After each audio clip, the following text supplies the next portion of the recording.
Hey everybody, we just finished our second week of band camp here, and I can say that after several long days, including some 3 days, we now have all of our opener on the field. In fact, this has been the first time in my teaching career that we've been able to get the opener on the field before the end of band camp. And there were some things that we did that I've never done before that I want to talk about later in the episode that enabled us to do that. Before we do though, I want to talk about one of the crews that helps our band function. In fact, without this specific crew, we couldn't do what we do. Our logistics crew is in charge of getting all of the equipment to and from the school to the rehearsal site, which is really on the other side of campus. This includes the drum major podiums, the different sets of speakers that we use, the yard line markers, extra water jug for water refills, and any of the other various equipment that we will need. This also includes the large prop that we use for our show. Our logistics crew is headed up by Megan, one of our drum majors. Megan and the logistics crew get to rehearsal early to make sure that everything is set up. They've got to load up all the drum major podiums into the truck. They've got to make sure that the replacement water cooler is filled every day.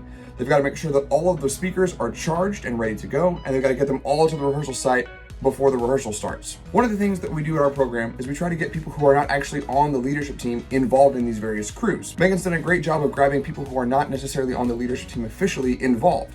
For example, we have students volunteering to drive their truck to take the equipment over. We have other students who volunteer to put the yard line markers out. This is a really effective way to get freshmen and underclassmen involved who aren't necessarily on the official leadership team, but still want to be involved in a way that helps the program. The leadership team is also in charge of taking all that stuff at the end of rehearsal back to the band hall. Throughout the course of the last week, I tried to get footage of the logistics crew doing their stuff, but there's just so many moving parts that I couldn't get all the logistics crew filmed even throughout the course of a week. When the rehearsal's getting set up, all of those moving parts are happening at the exact same time. Without the logistics crew, we absolutely could not do what we do, and it would be impossible for our staff to get all that stuff ready while we're preparing for the rehearsal. If you're on the logistics crew in your specific home program, let me know what you guys do, and maybe I can steal some of your ideas. Like I said earlier, we were able to get the entire drill to the opener on the field. This was doable for a couple reasons.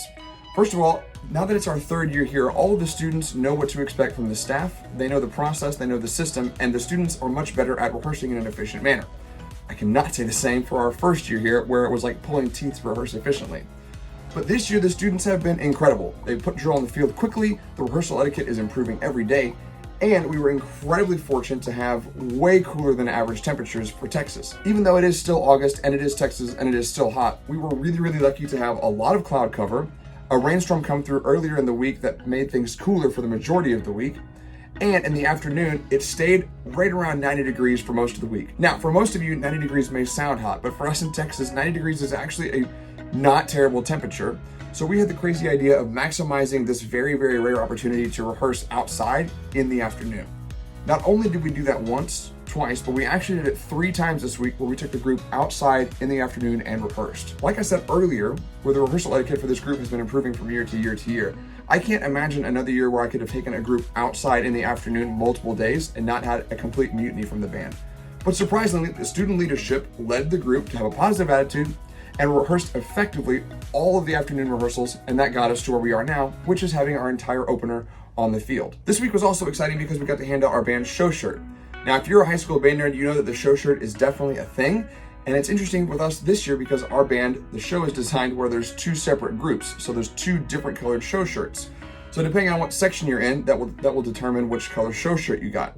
And this week we handed out all of our black and yellow show shirts depending on which section of the band they were in. Along with the show shirts, we also handed out our summer uniform because, like I said, it is Texas and it is hot. So instead of wearing the full marching band uniform all through August and September, many parts of the early season, we actually wear what we call the summer uniform, which is athletic shorts and our jersey. Going into next week, we have more staff development going on, which means that the juggling of the schedule between summer band and professional development becomes a little more complicated.